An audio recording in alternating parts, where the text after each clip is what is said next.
नमस्कार मु जितेन्द्रपति आम घर वास्तु अकाट्य सतरे आज जानिबा अग्निकोण विषय रे। एही कोण को कुआ जाए अग्निकोण। पूर्व दक्षिण कोण को आमर अग्निकोण कुहा जाए। तेबे आज भल कथाटिए अग्निकोण उपरे जो माने नवदंपति जो माने अछंती सेमानंग पई गोटे खुशी खबर।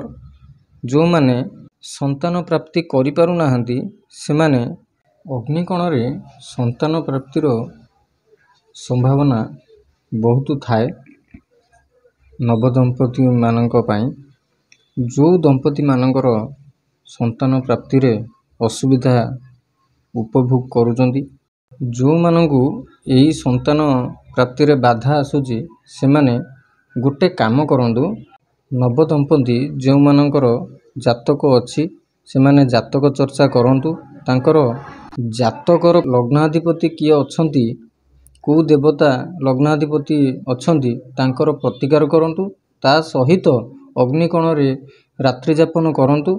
6 मास रु वर्ष भितरे आपणकर पॉजिटिव आसी जीवो बा सेठी आपण खुशी पाई परिबे।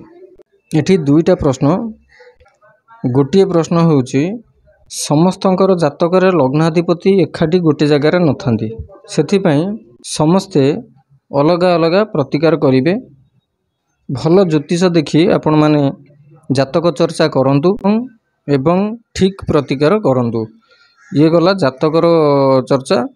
एबे आपण जो अग्निकोण रे सोइबे, अग्निकोण रे रात्रि यापन करिवे, सेही कोण को आपण से कोण रे रोसई घर थाउ अबा आपणकर जहाँ भी थाउ स्टोरेज रूम अग्निकोणटी जो अवस्था रे थाउ आपणकर सेठी आपण सोइया पई बा रात्रि यापन करिबा पई से जगारे आपणको बाध्य।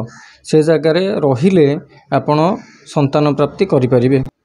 अग्निकोणटी आपणकर जो परी अवस्था रे थाउ आपण सेही अवस्था रे रात्रि यापन करि परिबे। आज आम घर वास्तु अकाट्य सतरे जानिबा पई पाइले नवदंपति विषय रे। आउ एक नुआ वीडियो रे नुआ एक विषय रे जानिबा। रहिली नमस्कार।